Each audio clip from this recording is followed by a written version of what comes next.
அதான் சாமி, அதாவது நிறைய விஷயங்கள் எனக்கு வந்து அப்பப்போ மனசில் சில விஷயங்கள் தோணும். அதெல்லாம் வந்து அதுக்கு ஒரு சந்தர்ப்பங்கள் நம்ம ஏதாவது எங்கேயாவது கேட்டு இந்த சந்தேகத்தில் தெளிவுபடுத்திக்கலாம் சரி அப்படின்றது நான் நினைப்பதுண்டு. அதுக்கேற்ற மாதிரி இன்றைக்கி ஒரு சின்ன வாய்ப்பு வந்து, அதுவும் இல்லாமல் நீங்கள் பேசுகிறதுலாம் பார்த்தா சும்மா அடித்து தூள் கலப்பிட்டுருக்கீங்க. ஏங்க என்னுடைய நண்பர் ஃபோன் பண்ணுறாரு, டேய் அங்கே உட்காந்துருக்க சாமியை போய் முதல்ல போய் தரிசனம் பண்ணியா பார்த்தியா, முதல்ல அவர் காலில் போய் விழுனார்.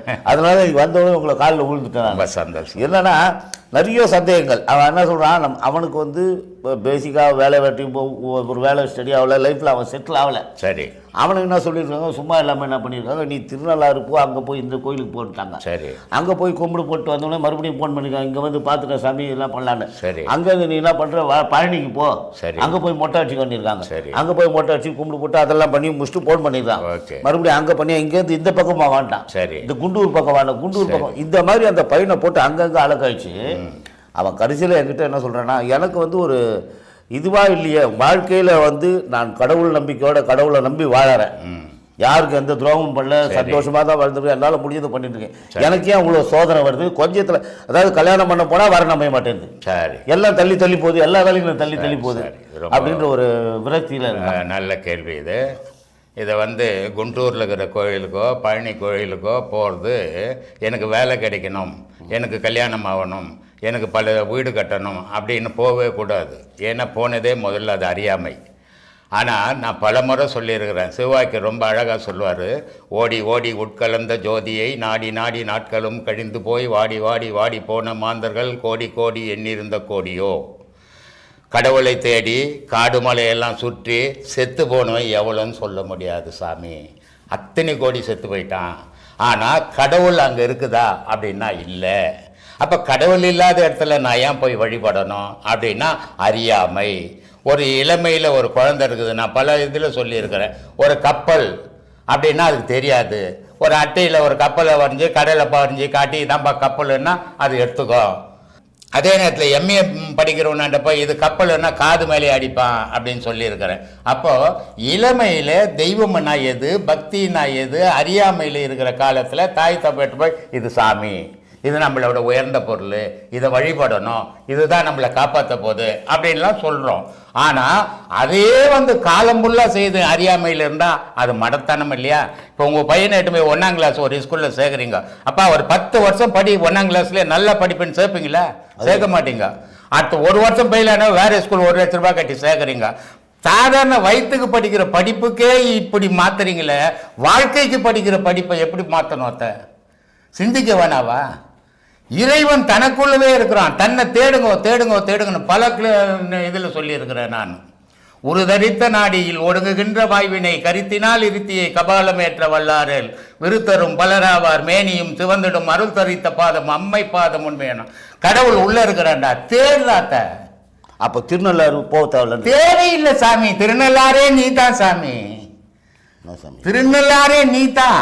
அப்ப குண்டூர் போத்தவ எந்த ஊரும் தேவையில்லை, கடவுள் ஊங்கிட்ட வச்சுக்க நீ ஆட்ட தோல் மேல போட்டு ஆடு காணும் தேடுற கதையை தேடிங்கிறீங்க நீங்க கடவுள. அப்ப கடவுள் உனக்குள்ளதாங்கிறான், உனக்குள்ள தேடு, அதுதான் உண்மை, அதுதான் உன்னை வாழ வைக்கும், அதுதான் உன்னை சாகடிக்கும். அப்ப அவனுக்குள்ளே ஒரு மனப்பக்குவத்தை உருவாக்கிக்கிறோம். மனப்பக்குவம் இல்லை சாமி, உன் உயிரை தேடு நீ. மனப்பக்குவம் எல்லாருக்கும் தான் ஒரு பக்குவம் இருக்குது, யாருக்கு பக்குவம் இல்லை. உயிரை தேடு. நான் யார், எதுக்கு வந்தேன் இந்த உலகத்தில், ஏன் பிறந்தேன், ஏதோ சோறுதுக்கு துண்ணுப்பட்டு நாளைக்கு செத்து போறதுக்காக பிறந்தேன் இல்லை, ஏதோ ஒரு காரணத்துக்காக நான் வந்திருக்கிறேன். அது எந்த காரணம் தேடு, தெளிவடைஞ்சிடுவீங்க. அதை விட்டுட்டு கோயில் கோயிலாக சுத்தத்தால ஒரு பயணம் தராது. எந்த சாமியும் அங்கே கம்ப்யூட்டரை வச்சுன்னு வேலை செய்து இல்லை கம்பெனியாக வச்சுங்கிறது உங்களுக்கெல்லாம் வேலை போட்டு கொடுக்கறதுக்கு, அதெல்லாம் கிடையாது. அறியாமை இதெல்லாம். இந்த அறியாமை விளங்கணும்னா நல்ல ஞானிகள் கூட சேருங்க, தொடர்பு கொள்ளுங்க, நல்ல படித்தவங்க கூட சேருங்க, நல்ல பண்போட பழக கற்றுக்குங்க. அப்போ உங்களுக்கு சில உண்மைகள்லாம் விளங்க ஆரம்பிச்சிடும். சொல்லுங்கள் சாமி. என்னத்தை சொல்கிறது, போட்டு ஒரே அடியாக வச்சு க்ளோஸ் பண்ணிட்டிருந்தோம்ல. அதுவும் வாஸ்தவமாக நீங்கள் சொல்கிறது பார்த்தாலும் கரெக்டாக தான் இருக்குது. இருந்தாலும் அந்த திருநள்ளாறு ஒன்றும் இல்லை போத்தவில்லை சாமி. நம்ம ஃப்ரெண்டு ஒருத்தர் கல்யாண அபிஷேகம் நடக்குது இதில் இல்லையா, போய் ஒரு கல்யாண அபிஷேகம் பண்ணிட்டு வந்துட்டீங்கன்னா 50 வயசில் 60 வயசில் பண்ணிட்டு வந்தீங்கன்னா உனக்கு மரணமே கிடையாது. கோயிலில் அர்ச்சனை பண்ணிக்கிறோம், செத்து போகிறேன் சிந்திக்க வேணாவாடா நீ. அப்புறம் உன்னையங்கட அவன் வாழிப்பான், அவனே பிழைக்க முடியாத. இது ஒரு வழிமுறை, இது ஒரு தொழில். அதுக்கு நீ அடிமையாவாத. கடவுளை நம்புறவன் மற்ற விஷயத்துக்கு அடிமை ஆக மாட்டான். கடவுளை நம்பாதவன் எல்லாத்துக்கும் உலகத்துக்கெல்லாம் அடிமையா இருப்பான். நீ கடவுளை நம்புறவனுக்கு உனக்கு இதெல்லாம் அனாவசியம், தேவையில்லை. எந்த கோயில் கோலம் கிடையாதுடா. தெய்வம் எனக்கு அதுக்கு தான் சொன்னா, ஊன் உடல் ஒரு பெருங்கோயில், உள்ளம் ஒரு ஆலயம், கள்ள புனல் நீக்கி கருத்தோடு இருப்போருக்கு தெல்ல தெளிவான பரஞ்சோதி தோன்றுமேனா. உனக்குள்ளவே நீ கடவுள் தோணுனா உன் கடவுளை எதிர வந்து நிற்பான்டா. அதை தேடுறா, போய் சிலையை தேடி கிடக்குறியாடான்னா. அப்போ அது இப்போ இந்த கும்பல் கும்பலாக கோயிலுக்கு போகிறது, அவன் போட்ட சாமி, நீ போகாத. அவன் அறியாமையில போறான். ஒரு நாடுன்னு இருந்தா அறிவாளி 50 பேர் இருப்பான், முட்டாள் 50 பேர் இருப்பான். அந்த முட்டாள் செய்தானே, நான் கூட முட்டாள் ஆகிறேன், நீ ஆகாதேன்னு. நீ அறிவாளியாவே இருந்துக்கோ. அவன் முட்டாளா இருந்துட்டு போட்டமே, உனக்கு என்ன குறைய போகுது? இப்போ வந்து ஒரு கல்யாணத்துக்கு ஏற்பாடு, இப்போ அதையும் மீறி சரி ஒருத்தனுக்கு ஒரு கல்யாணம் ஏற்பாடாகி போச்சு. சரி, கல்யாணம் ஏற்பாடு பண்ண உடனே என்ன ஆகி போச்சு, வந்துட்டாங்க, ஜாதகம் இதெல்லாம் பார்த்துட்டாங்க, முடிஞ்சு போச்சு. முதல்ல என்ன பண்ணா, இந்த ஜாதக ஏற்பாடு எல்லாம் முடிஞ்சு போச்சு. சரி, போயிட்டு வந்தோடனே கல்யாண பொண்ணு மனையில் உட்கார வைக்கல. சரி, முதல்ல எடுத்துட்டு வந்து ஒரு ஒதிய மரம் கலையை எடுத்துட்டு வந்து வச்சாங்க. ஒதிய மர கலையா? இந்த ஒதிய மர கலையை வச்சிருப்பாங்க. அதான் அரச மர கலையை எடுத்துட்டு வந்து வச்சாங்க. முதல்ல கலையை வச்சுட்டு அதுக்கு தாலி கட்ட சொன்னாங்க. தாலி கட்டினா சரி, தோஷம் போச்சுன்னாங்க. சரி, அதுக்கப்புறம் ஒரு வாழைக்கண்ணை வெட்டி தந்து வச்சு இதுக்கும் கட்டுனாங்க. கட்டினா தோஷம் போயிடுச்சுன்னா அதுக்கப்புறம் அந்த பொண்ணுக்கு தாலி கட்ட சொல்லி சரி சொன்னாங்க. அதனால அது வாழை மரத்துக்கு தாலி கட்டினா, அது கடைசியாக எடுத்துருந்தே அந்த பொண்ணுக்கு தாலி கட்டணும் அப்படின்னாங்க. இப்போ என்னன்னா, அப்படி இல்லாமல் ஸ்ட்ரைட்டாக அந்த பொண்ணுக்கு தாலி கட்டினா என்ன ஆகும்? தோஷம் இவனுக்குள்ளக்குதா, வெட்டிக்கின்னு வந்த அரசு மரத்து கலையில் இருக்குதா? சொல்லுங்க. இவனுக்கு தோஷங்குது. இவனுக்கு தோஷம் வந்து அரசு மரத்து கலை என்னப்பா பண்ணும்? இவன் தோஷத்தை இவன் எண்ணத்து மூலியமா இல்லை அழிக்கணும். அரசு மர கலையால் போய் இப்போ எனக்கு சாவு தோஷம் இருக்குது, நான் போய் எதுனா ஒரு அரசு மரத்துக்கு தாலி கட்ட எனக்கு உயிர் போச்சு பண்ண நான் வாழ்ந்துருவேன் அந்த உலகத்தில். எனக்கு என்ன இறைவன், நான் போன கிளாஸில் கூட சொல்லிக்கிறேன், ஒரு மனிதனுடைய வாழ்வு என்ன, விதிப்பயனுடைய முடிவு தான் வாழ்க்கையினுடைய முடிவு. மதி இடையில தான் விளையாடும், மதி கடைசி வரைக்கும் சாதிக்காது. இதுக்கு ஒரு சில எக்ஸாம்பிள் சொல்கிறேன் உங்களுக்கு. வாழ்க்கையில் எல்லாரும் நல்லா வாழணும், எல்லாரும் வசதியோடு வாழணும், எல்லாரும் கார் பங்களா வச்சுக்கணும்னு நினைப்பு உண்டு. யாரும் இல்லைன்னு சொல்ல முடியாது, இல்லைங்க எனக்கு மானாங்கன்னு சொல்ல மாட்டான். ஆனால் எல்லாராலையும் அது முடியுமா? முடியுதா? அப்படின்னா முடியறது இல்லை. ஒரு நடிகர், அவர் ஏதோ எங்கேயோ தட்டி தடுமாறி வந்தார், பெரிய நடிகர் ஆயிடுறாரு. ஆனால் 50 வருஷமா அங்கேயே இருந்து நடிகர் ஆகணும்னு முயற்சி பண்ணுறான், முடியவே இல்லை. இதுக்கு எது தடையா நிற்குது? இவனுக்கு திறமை இல்லையா? அவனுக்கு திறமை உண்டா? இல்லை இவனுக்கு விதி விளையாடுதா? அவனுக்கு மதி விளையாடுதா? விதியினுடைய முடிவே உன் வாழ்க்கையினுடைய முடிவு. அப்படி இருக்கும்போது அரசங்கள ஆலங்கள எல்லாத்துக்கும் மச்சன்சி கதையை சொல்கிறேன்.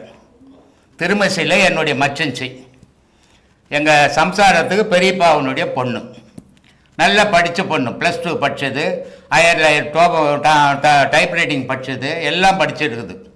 வெள்ளிக்கிழமை கல்யாணம் ஆச்சு, எல்லா பேராசையும் பார்த்து பண்ணது.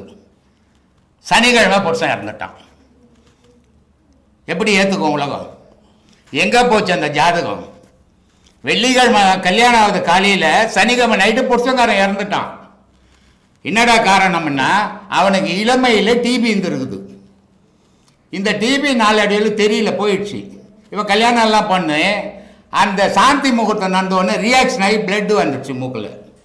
அப்போ ஜாதகம் ஏன் சொல்லலை? அதை சொல்ல முடியாது சாமி. யார் ஜாதகமோ அவன் தலையில் இருக்கிற ஜாதகப்படி தான் அவன் வாழ்க்கை அமையும். ரோட்ல இருக்கிறவன் சொல்றதெல்லாம் ஜாதகமாக எடுத்துக்க கூடாது, அதெல்லாம் பழி. இப்படி என்றது நமது வாழ்க்கைக்கு இந்த ஜோதிடம் தேவையா? தேவையில்லை. நான் ஏற்கனவே பல வீடியோக்களில் சொல்லியிருக்கிறேன்.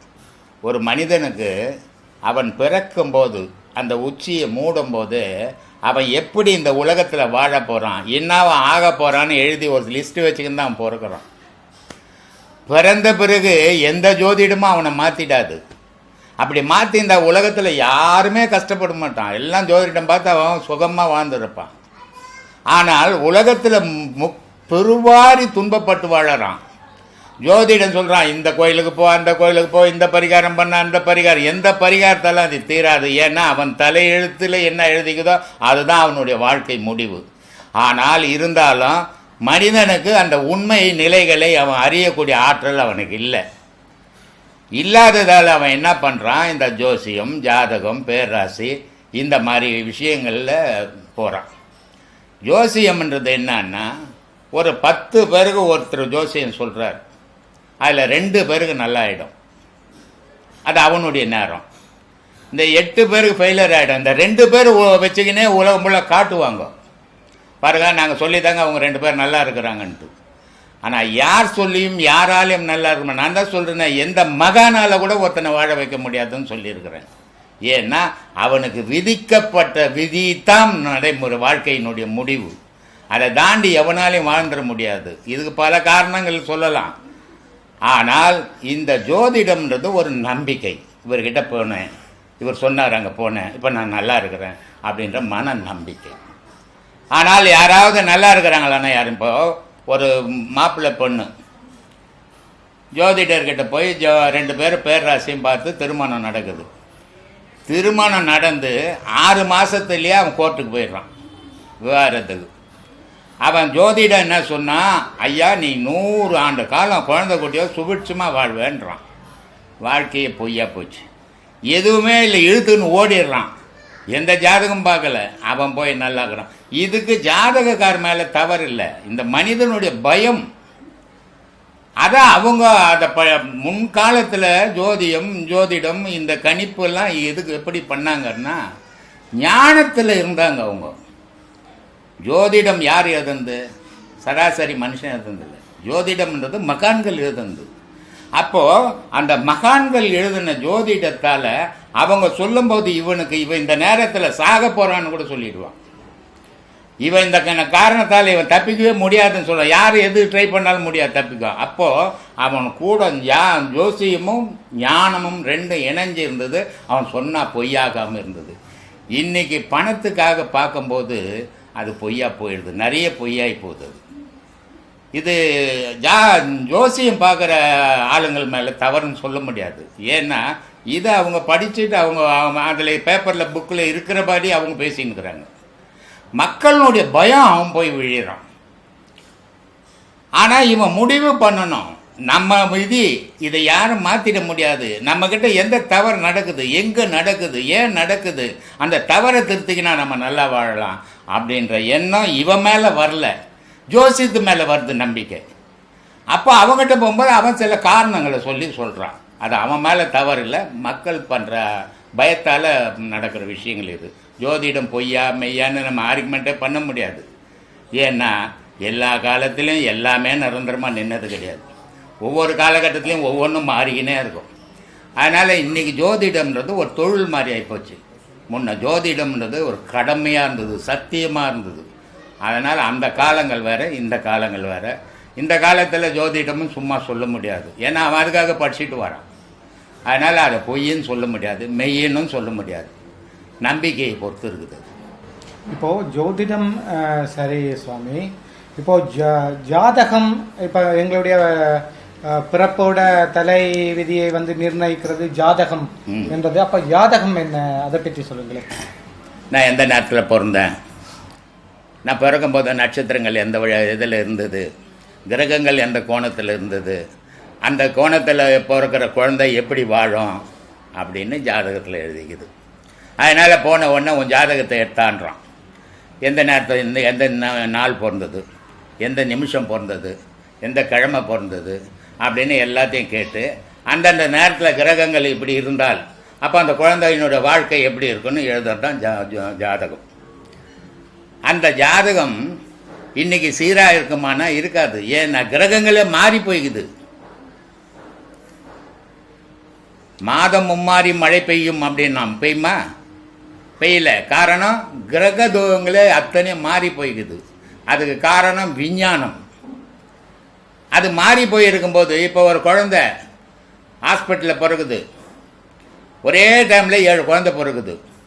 டாக்டர் ஒரு குழந்தைக்கு பிறந்த உடனே அதை எடுத்து எழுதி புக்கில் எழுதி, அது இந்த நேரம் இந்த நிமிஷம் போகிற வரைக்கும் இன்னொரு குழந்தை காத்திருக்காது.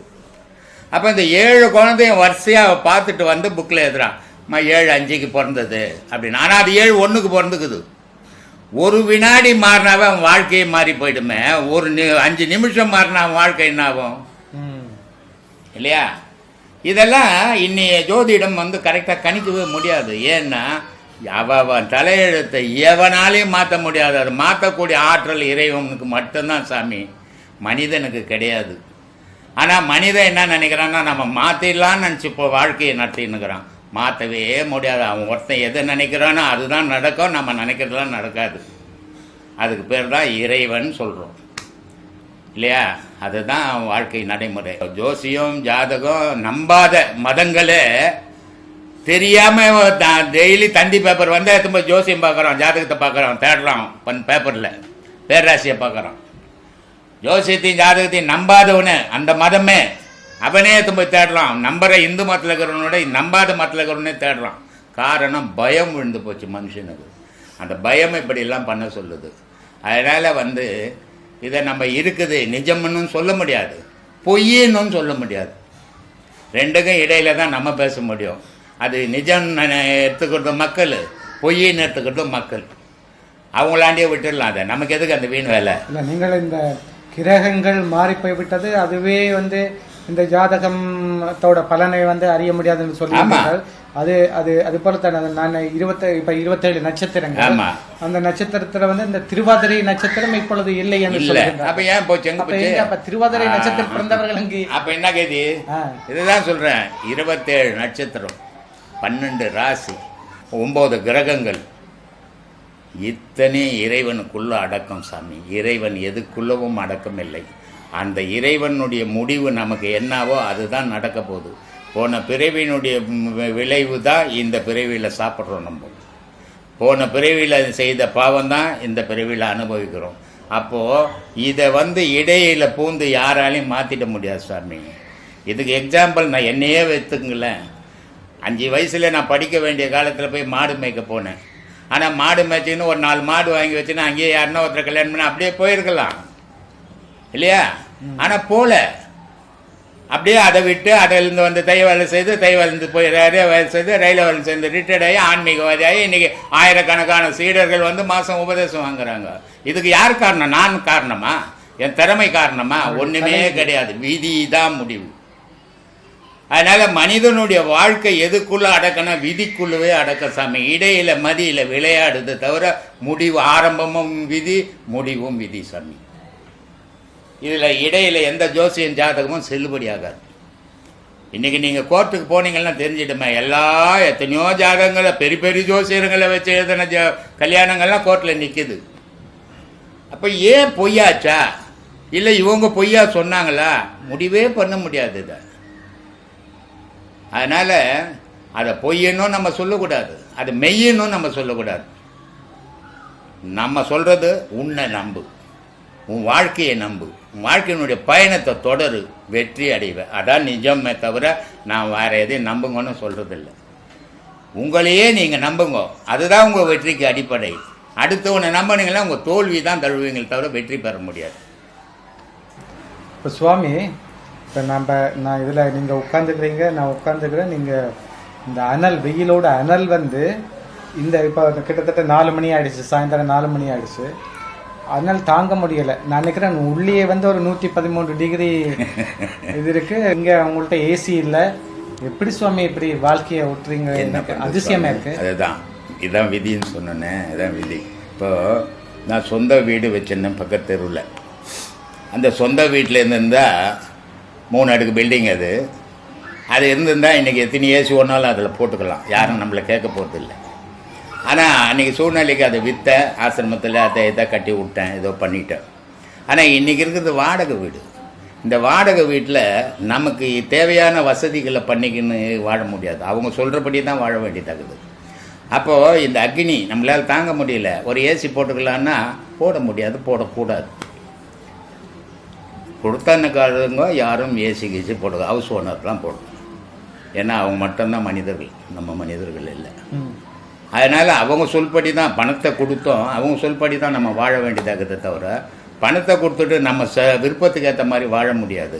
அதனால் இதை தாங்கித்தான் அவனை, வேறு வழியே இல்லையே. அதனால் வாழ்ந்துன்னுக்குறோம், என்ன பண்ணுறது, இதுதான் விதி. இப்போ அந்த கோயிலில் வந்து இப்போ எங்களுடைய பிரம்ம சுத்திரக்குழு பாடசாலை கோயில் பக்கம் இன்னைக்கு போக முடியாத நிலைமை ஏற்பட்டிருக்குன்னு ஆமாம், சொன்னீங்க. அங்கேயே கொரோனா வந்துட்டுக்கு தான். அதனால் அந்த வழியெல்லாம் அடைச்சிட்டாங்க. மெயின் ரோட்லேருந்து ஊர் உள்ள போகிற வழியும் கொம்பு கட்டி அடைச்சிட்டாங்க. ஊர் உள்ள நம்ம கோயிலாண்ட போகிற வழியும் கொம்பு கட்டி அடைச்சிட்டாங்க. அங்கே யாரோ குட்டியான ஓட்டுற டிரைவரா அவர் மூலியமாக வந்துச்சுன்னு எல்லாரையும் ஒரு 6 பேரை பிடிச்சின்னு போய் அங்கே போட்டு வழி போட்டுக்கிறாங்க. நம்ம அங்கே போக முடியாத நிலைமை ஆகிப்போச்சு. நிறைய சீடர்கள் ஆயிரக்கணக்கான போன்க இந்த மாதிரி பௌர்ணமி உங்களை பார்க்க முடியல, ஒன்றுமே பண்ணுவேன், உங்களை பார்த்துட்டு வந்துட்டா போதும் அப்படின்னு நிறைய சீடர்கள் ஃபோன் பண்ணுறாங்க. நம்ம போக முடியல. அதனால் எல்லாருக்கும் தயவு செய்து கோச்சுக்காதீங்க. அடுத்த மாதம் ஜூன் மாதம் ஃபோன் பண்ணுங்க, உங்கள் எல்லாருமே வரலாம், அதுக்குள்ளே சரியாயிடும் அப்படின்னு சொல்லின்னுக்குறோம். இன்றைக்கி சூழ்நிலைக்கு அங்கே போக முடியாது இருக்குது, என்ன பண்ணுறது. ஆத்மா வணக்கம். சில பேருங்க உங்ககிட்ட வந்து கேள்விகள் கேட்டிருக்காங்க. அந்த கேள்விக்கும் நீங்கள் பதில் கொஞ்சம் தந்தீங்கன்னா நல்லா இருக்கும் நான் நினைக்கிறேன். சரி, கேள்விக்கு போகலாமா? போகலாம். ஐயா, நான் குழந்தையிலிருந்தே பெற்றோர்களின் நிராகரிப்பால் பற்றற்ற சந்நியாச வாழ்க்கையாகவே வாழ்கிறேன். விதிவசத்தால் கடுமையான சூழ்நிலையில் திருமணமாகி குழந்தையும் பிறந்துவிட்டது. இப்போது முழு ஞானியாக மாறுகிறேன். இல்லற வாழ்க்கையில் விருப்பமில்லை, இல்லற வாழ்க்கையும் வாழ முடியவில்லை. பற்றற்ற காட்டுக்கு போகவும் வழி இல்லை. நான் என்ன செய்வது? தயவு செய்து எனக்கு பதில் தாருங்கள் என்று ஈஸ்வர் என்ற நேயர் கேட்டுக்கொள்கிறார். இந்த கேள்விமா,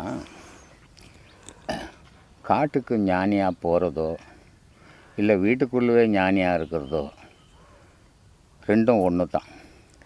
காட்டுக்கு போனாலும் வீட்டுக்குள்ளே இருந்தாலும் மனசு தெய்வத்து மேலே நிற்கணும். நீ உனக்கு குழந்தை குட்டி இல்லைன்னா பற்று இல்லாமல் இருக்க முடியும். பற்று இல்லை எனக்குன்னு இப்போ சொல்லவே முடியாது, அது கற்பனை. ஏன்னா எப்போ உன்னுடைய பொருள் ஒன்று வெளியே வந்துடுச்சோ உனக்கு அது மேலே ஞாபகம் இருந்தே தீரும். அது நீ காட்டுக்கு போனாலும் சரி, அது வீட்டில் இருந்தாலும் சரி, அது மேலே பற்று இருக்கும். பற்று இல்லாத வாழ்க்கை நீ உன்னால் வாழ முடியாது. இனிமேல் நீ ஒரு கணவனை தேடிட்ட, 2 குழந்தைங்கள தேடிட்ட, இது இந்த முன்னாடி இருந்த மாதிரியே இருந்திருந்தீங்கன்னா நீ எங்கே போனாலும் நீயா நிற்கலாம். நீ ஒரு குடும்பத்தை உருவாக்கிட்ட பிறகு நீ விட்டுட்டு போனீங்கன்னா கூட இமயமலையில் இருந்தீங்கனாலும் உன் உடல் தான் இமயமலையில் இருக்கும், உன் மனசு வீட்டில் தான் இருக்கும். அப்படி இருக்கும்போது அது பற்று சன்னியாசி வாழ்க்கை வாழ முடியாது, அது ஒரு கற்பனையாக தான் போகும். அதனால் இருக்கிற இடத்துல இருந்தே இறைவனை தேட பழகுங்க, அது ரொம்ப சிறந்ததாக இருக்கும். மற்றவங்களுக்கு நீங்கள் பெற்ற குழந்தைய யார் காப்பாற்றுவாங்க? நீங்கள் சன்னியாசியாக போகிறீங்க, அந்த குழந்தைய நீங்கள் பெற்றதை அவன் பெற்றதை காப்பாற்ற முடியாமல் காலத்தில் அடுத்தவங்க குழந்தைய காப்பாற்ற முடியுமா? அப்போ உங்கள் குழந்தைய யார் காப்பாற்ற முடியும்? நீங்கள் தானே காப்பாற்றி ஆகணும். இல்லறத்தில் இருந்துக்குன்னே என்ன செயல்களை குடும்பத்துக்கு செய்யணுமோ செய்துட்டு மனசை இறைவன்கிட்ட கொடுங்க, அதுதான் முக்தி மோட்சத்துக்கு வழிவகுக்கும். நான் ஓடி போய் கடவுளை தேடுறேன்னா எங்கே போனாலும் கடவுள் இல்லை, கடவுள் உன் கூட தான் இருக்கிறார். உனக்கு தெரியாமல் நீ எங்கெங்கேயோ போனாலும் கிடைக்காது. அதனால் உனக்குள்ளவே இருக்கிற கடவுளை உனக்குள்ளவே தேடு, அதுக்கு பலன் கிடைக்கும். தீபக் என்பவர், ஆத்ம வணக்கம் சுவாமிஜி. பெற்றோர் இல்லாத பிள்ளைகளுக்காக இந்த கேள்வி கேட்கிறேன். யோக நிலைகளை எவ்வாறு கையாள்வது?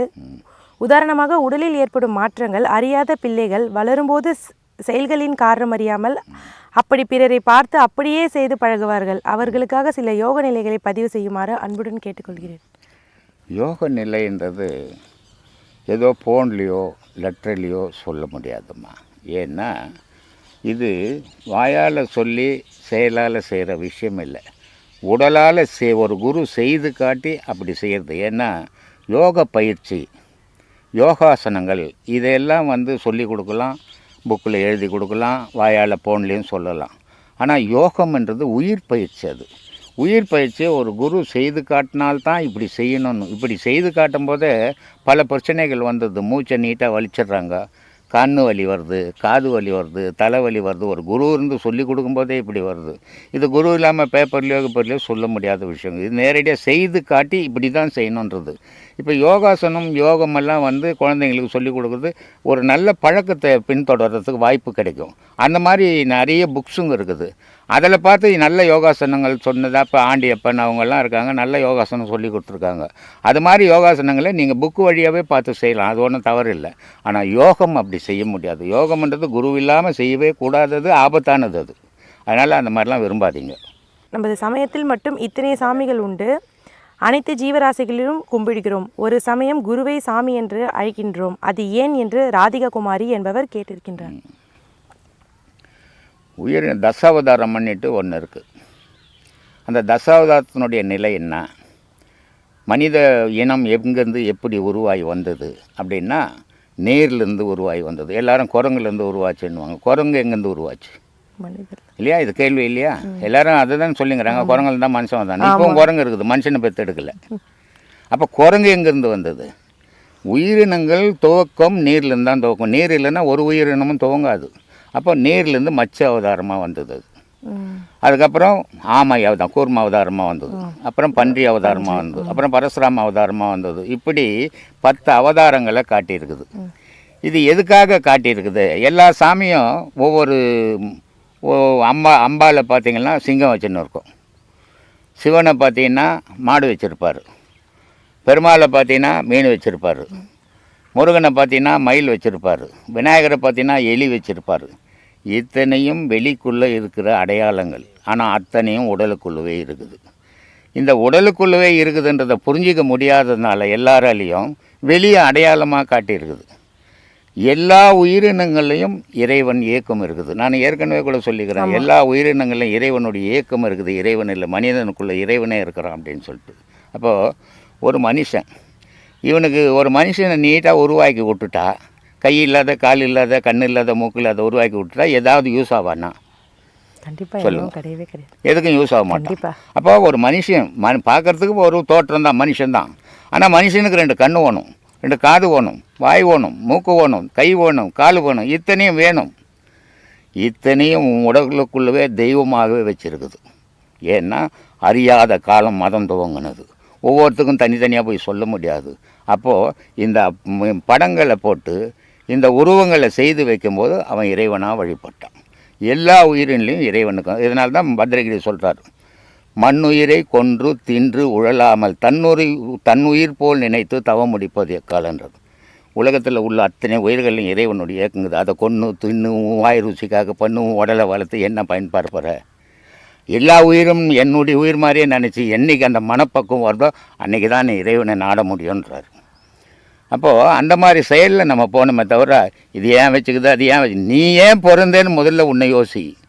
இத்தனை ஜீவராசிகள் இருக்குது, எதுக்குன்ற கேள்வியே வேணா. நீ எதுக்கு பிறந்தேன்னு உனக்கே தெரிஞ்சுக்கணும்.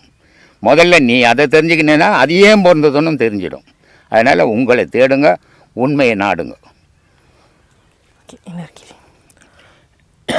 குரு அவர்களுக்கு ஆத்ம வணக்கம். என் பெயர் பாரதி. தொடர்ந்து உங்கள் உபதேசங்களை பார்த்து விடுகிறேன். மிகவும் மகிழ்ச்சி. என்னுடைய கேள்வி 1, பதில் தாருங்கள். மனநோய் மற்றும் பைத்தியம் என்றால் ஏற்படுகின்றன. அதனால் தியானம் மூலம், அதாவது மூச்சை கவனிக்க சொல்லி நோயை